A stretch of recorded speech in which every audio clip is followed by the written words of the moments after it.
morning to Dr. Shirley. My name is Divashini Anapurampan Manoharan.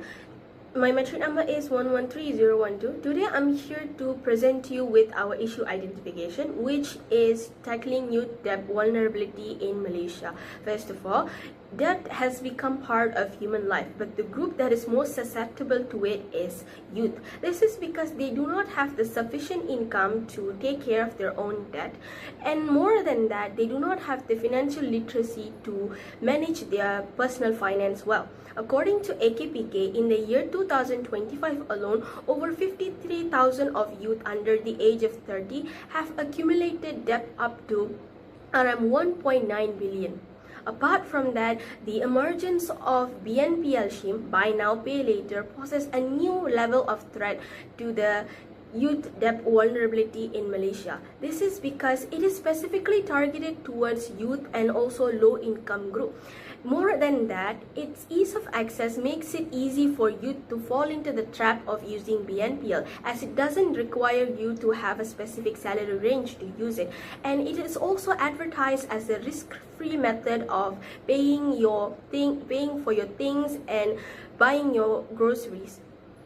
Now, let's look into data and trends. According to Department of Statistics Malaysia, insolvency among youth has increased from 862 in 2024 to 976 in 2025. The Malaysian Finance Minister has reported that youth make up of 40% of the BNPL transaction in 2025. The Malaysian household owes over RM 54.9 billion in credit and BNPL loans. This is because 7 million accounts have accumulated up to RM 4.2 billion BNPL loans. The sudden growth of BNPL is caused by the increased amount of active users. For example, in the third quarter of 2025, BNPL transaction was up to RM 5.5 billion, a 14% increase from the previous quarter, 4.8 billion. This is why the trend of BNPL is very concerning for the youth, as it can become a coping mechanism when time gets difficult for the youth. This is why policies need to be made to tackle this issue.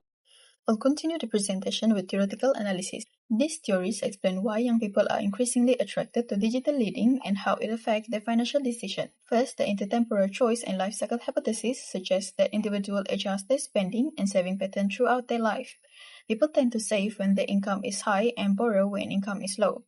However, the increasing use of digital credit platform has significantly changed the borrowing behavior of youth. Many young people use these tools for temporary consumption rather than productive purpose. This encourages impulsive spending instead of long-term financial planning and may force them into an early saving phase later in life to repay debt. Second, behavioral economic, particularly hyperbolic discounting and present bias, explain why individuals prefer immediate reward over larger future benefit. The hassle-free design of digital lending lower the psychological barriers to borrowing, making short-term consumption appear almost costless. As a result, young people may sacrifice personal saving, emergency fund, and future consumption opportunities for present satisfaction. The next theories focus on both the economic implication of digital lending among youth. Informative asymmetry and adverse selection occur when one party has more or better information than the other during financial transaction. In digital lending, limited financial knowledge can expose high-risk individuals to exploitation.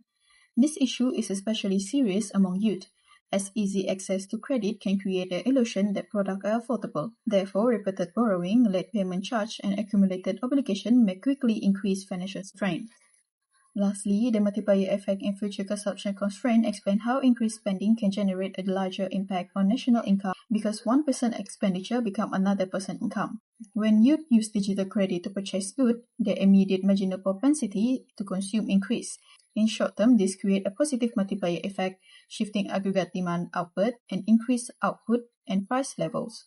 However, in long term, reliance on consumer credit exposes structural vulnerabilities, as individuals are essentially spending their future earnings today, reducing their future purchasing power. Next, I would like to talk about existing Malaysian policies and policy gaps. Malaysia have implemented several measures to address the debt issues. First, current BNPL regulations require providers to assess consumers' credit worthiness and disclose all fees and charges which improve consumer protection and financial inclusion. Second, AKPK provide debt restructuring, financial counseling, and financial education programs to help individuals manage their debts and reduce the risk of bankruptcy. However, there are still some important policy gaps. There are no specific BNPL spending limits for youth, and users can still borrow from multiple BNPL providers. In addition, existing programs such as AKPK mainly focus on helping consumers after debt problems occur rather than preventing excessive BNPL borrowing in the first place. Therefore, further policy improvement are needed to better protect youth from over indebtedness. Thank you. Hello, my name is Miradarshini Ganesan and my metric number is 113180. Our first policy recommendation is to adapt Singapore's 2022 BNPL regulatory framework in Malaysia to strengthen consumer protection and reduce excessive debt among BNPL users, particularly youths. This policy is highly relevant to Malaysia because youths account for approximately 40% of BNPL transactions, while more than 70% of BNPL users are from B40 income group. Key measures include a minimum age requirement of 18 years old, a spending limit of 2,000 Singapore dollars for new users, credit assessment for higher spending limits, and information sharing among BNPL providers. The policy would be implemented by Bank Negara Malaysia in collaboration with Ministry of Finance and BNPL providers. It would begin with a 12-month pilot program in Selangor, which was chosen because it's a high level force participation rate and large number of economically active individuals who are more likely to use BNPL service before being expanded nationwide. Moving on to the effectiveness of this policy, it can reduce over borrowing among youths, encourage responsible borrowing behavior, and also improve financial stability. As for the limitations, BNPL providers may face higher complaint costs, while information sharing may raise privacy concerns. In addition, some users may find spending limits and stricter credit assessments restrictive. Our second policy recommendation is the My BNPL card policy. Starting with the policy background, users can currently maintain multiple BNPL accounts across different platforms because borrowers' information is not shared among providers. This increases the risk of excessive debt accumulation. For the key features, the policy introduces a centralized BNPL database, income-based borrowing limits, and also My Digital ID integration. In terms of implementation, the policy will be enforced by Bank Negara Malaysia in collaboration with Ministry of Finance, the Consumer Credit Oversight Board, and licensed BNPL providers, starting with 12-month pilot program in Kuala Lumpur before expanding nationwide. Regarding estimated cost, the implementation cost range from RM 10 million to RM 30 million, with annual operational cost from RM 2 million to RM 5 million. In terms of effectiveness, the policy can prevent excessive borrowing habits and improve debt monitoring. However, there are also some limitations, including high implementation costs, cybersecurity risk, and also possible resistance from BNPL providers. Now, I would like to talk about expected outcomes and macroeconomic impact.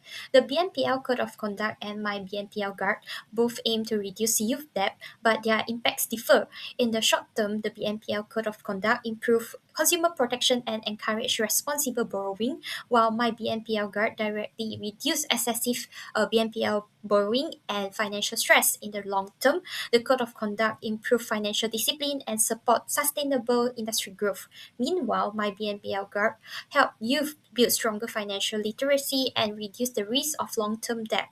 From a macroeconomic perspective, both policy improve financial stability, but My BNPL Guard provides a stronger impact by significantly reducing youth debt and create a more transparent BNPL ecosystem. Thank you.